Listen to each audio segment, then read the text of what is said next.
Hello, Facebook world. This is Dan Hartman, the director of the Glensheen Mansion here in Duluth, Minnesota, on a beautiful spring day. So I have been doing these lives now since we've gone down into the COVID crisis, and I hope someday to continue these lives on the estate. But right now, they are from my house here in Duluth. So you may see my children pop up randomly. You may hear my wife in the background. It's part of the how we still keep museums going while we're at home. So, with that being said, it's Monday, and I'm going to switch things up a little bit today, and I'm going to talk about something that is not a room, is not a standard thing I've been kind of doing lately. And I think today I'm going to talk a little bit about what it takes to preserve Glensheen. I think a lot of things get lost in the process of what happens nearly every day to make Glensheen look as good as it is. You know, when you go to a zoo, it's kind of obvious that there's someone taking care of the animals. But at Glensheen, it's not quite so obvious. I'm sorry, I don't have a fire. It's just really not that cold outside. So this is kind of the non-side fireside chat, but thanks, Sally.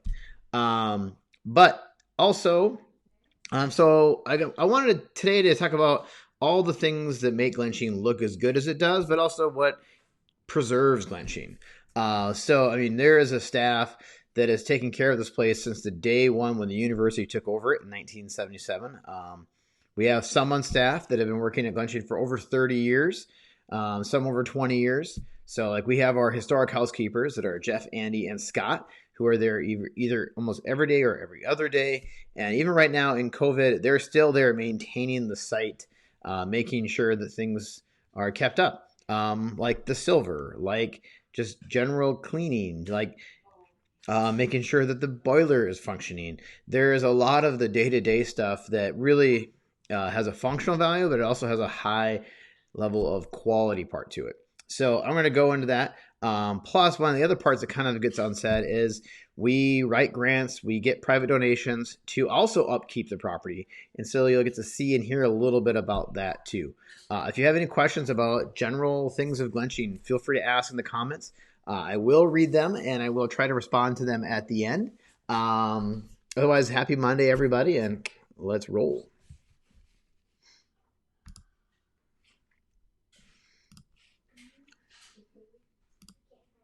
So we'll start off this first slide. And hi from Texas, Rebecca. Thank you, Connie and Sally. I think two Sallys that are on here. So this picture is something I think of a good news note. This is now we are on to the second of the three windows. Thanks to the Minnesota Legacy Grant, we've been able to conserve all three of these windows, hopefully. The center one was the really bad one. When I worked at Glensheen in college and when I came back, this window, the lead had bowed out so badly that there was real concern that at any given day it would just fall out and we'd come to Glensheen in the morning and see it on the ground.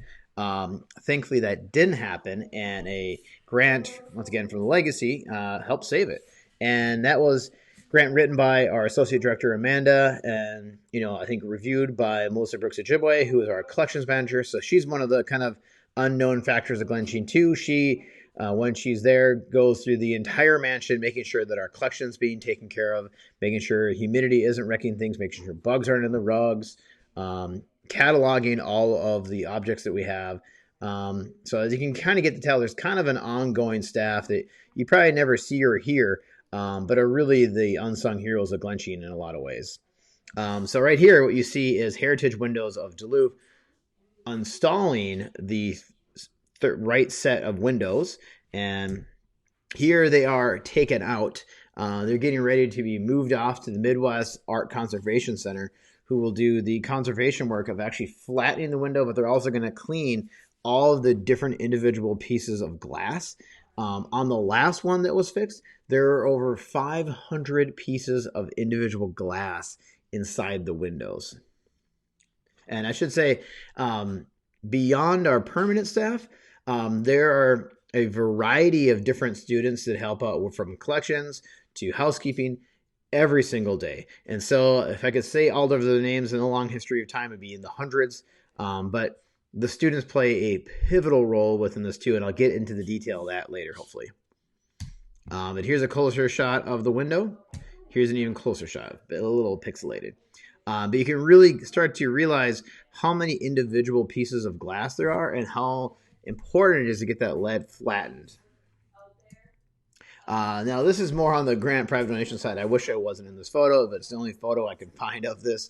If you look to the left here, this is what the upper half of the wall looked like in Alfred's room in 1979 when the university took over. And so the public, that white color is what you've seen for your entire time at Glensheen.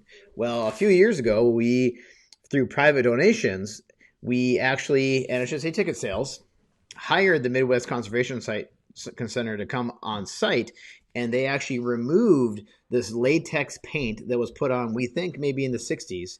And then behind that latex paint is this hand-drawn stenciling you see on the right. Now, you see them in all the gas masks. That's because the chemical compound they're using to rub that off has a very intense smell. And so if you're working on it for long periods of time, you should wear the mask. You may notice that I am not. It's because I'm not doing the work. I'm just coming in here, looking at it. They tell me about it. I leave the room. I'm not exposed for long periods of time. But I think it's just great to be able to see this in process. And you really get to see that, as we start to bring these spaces back to what they were originally intended, they have way more flavor to them. And you can really see that arts and crafts element now it's popping through in that room. And in regards to this on the servants' quarters, I want to say that one of my hopeful spaces that we get to bring back the original hand-drawn stenciling is the servants' quarters. Almost the entire servants' quarters has hand-drawn stenciling. Unfortunately, it has 2 layers of paint throughout the whole thing on top of the stenciling, so it's going to be a little bit more difficult to do. But if we ever get that done, it's going to radically change how you view the servants' quarters. Right now, it looks fairly plain and simple, but I will nearly guarantee you that it will not look that way when it's done. And so that's one of my hopes and dreams is to get that back. Now, back to the staff.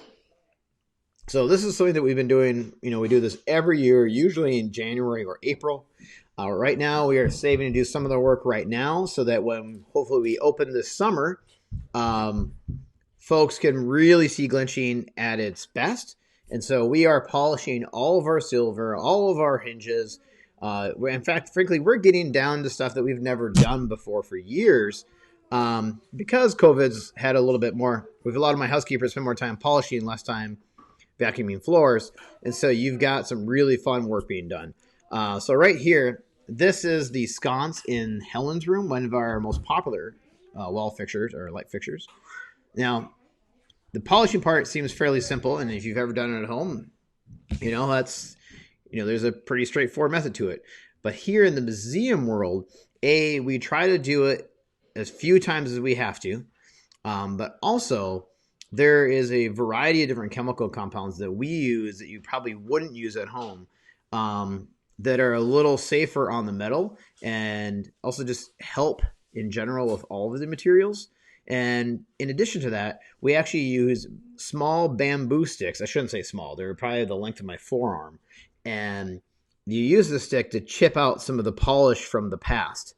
And that way you can really get down to just the metal. Now, think of the fine tip of like a toothpick, and that's pretty much what that bamboo stick is. And then you're picking out all this polish throughout this entire light fixture. Now imagine that throughout all the light fixtures of the entire home. This is quite the process. So here's the before image, the after. Before, the after. Now, you might notice that there are actually different sconces in the room, but you get the picture. This looked exactly like that before, but you can really see that tarnish. I will say the tarnish actually has kind of a neat look to it, I think, sometimes. But wow, look at the difference between the two. And this is our staff member, Scott, who did this work here. I was actually looking for some of the work that Jeff and Andy did, and I just didn't have any on me, so I apologize to the two of you, and I apologize to the students. I didn't have any of your work either. Couldn't find it on our Facebook page quickly. And here's the light fixture from afar. I mean, it's so clear that you can see me in the photo. Now, here's a picture of Scott. So once again, the only person I can find a picture of real quick. And he's actually polishing the light button switch plates that you'd see all throughout the house. Now, I made the mistake that when I had seen these for years, and I just assumed that they're a common, normal light fixture. No. They are solid brass, and they have to be polished. And so that's why you see us wearing gloves all the time, is even during the day, we try not to use our fingers because you have to polish the thing. So here's the backside, just in case you didn't believe me that they're solid. Look at the sheer thickness of this. You can actually see the manufacturer of this. I love the 1903 patent date from the Perkins Electric Switch Manufacturing. You can tell that they're all machined. If you look on the right, you can see the machine grilling inside of it. And we'll go through here. This, you can once again, better kind of further back picture. But if you can picture this thing, it's solid. It's very, very, very thick, and it has real weight to it, which I think was super impressive. I remember the first time that Andy showed me one of these, I'm like, what? And this is what they're like throughout the entire house. But once again, just one of those small details that people would never know. Hey, Judy. And Dev, I'm going to get to your question here soon. So here's the other side. So now that it's been polished, you can see how clean and nice it looks. But once again, something that I guarantee almost every visitor takes for granted is that we even spend time polishing the light button plates throughout the entire house. And this is something that we don't do once a year. This is something that happens a lot because visitors and staff alike tend to touch these. They're not supposed to, but they do. And it takes work to clean them. And so I think I'm going to, yes, in my slideshow, but I want to, question came up from wallpaper. So if you look to the back of this, you'll see the wallpaper is not in good shape. There wasn't, when Helen moved into this room, when Elizabeth moved into this room later in her life, she put another wallpaper on top of it, and that glue adhesive you can see in the back of this. Also, in the 1980s, when there was a lot of water still going into the house before we fixed the roof, there was extensive water damage in Helen's room. With that being said, we had a student in 14, who was a graphic designer who actually copied the original stencil design. And then our graphic designer, Scotty Gardonio, and then actually kind of got it ready for print and redid it a little bit to herself. And now we have this remake of the original stenciling for Helen's room. So we had some other leaking water issues. We feel that those are addressed now. We're hoping. And if we go a full summer and we feel no more moisture is in the walls, we will actually redo the wallpaper to match its original 1910 look, which is this bamboo style. Yeah, there's so much more to this than what I just said, but it is something that we're kind of excited about. And oddly enough, we actually have money in the bank set aside to do this work. So it's really all that we're waiting for on this is to make sure that the walls are not too wet so we can put it back on. We made that mistake in the cook's room, and so now we're a little hesitant. But yeah, Deb, there you go. Any other kind of just general questions about upkeep at Glensheen? And, let me know what people think of this. I know I didn't do my usual deep dive of a room, but I thought it'd be fun for folks just to kind of hear what it takes to run the place. Yeah. Any other questions, guys? And I can hold off. And once again, if you want to go back to the normal format, please suggest other rooms. I have clearly no problem doing that too. So, thank you, Tracy. And I'm going to roll through these things.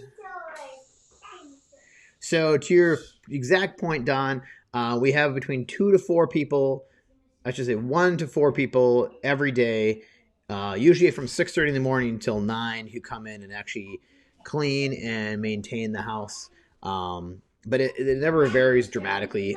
Students can make up 3 out of the 4 people or 2 out of 4. But yeah, I think it's interesting to know kind of that behind the scenes story. Our collections manager is a full time position, and she does that role, plus leading our security team too. Ghost stories would be a fun one. Yeah, and okay. So thank you guys, and once again, if you have any other feedback, please let me know, and I'll see what I'm going to talk about maybe Wednesday. So I'll see you Wednesday.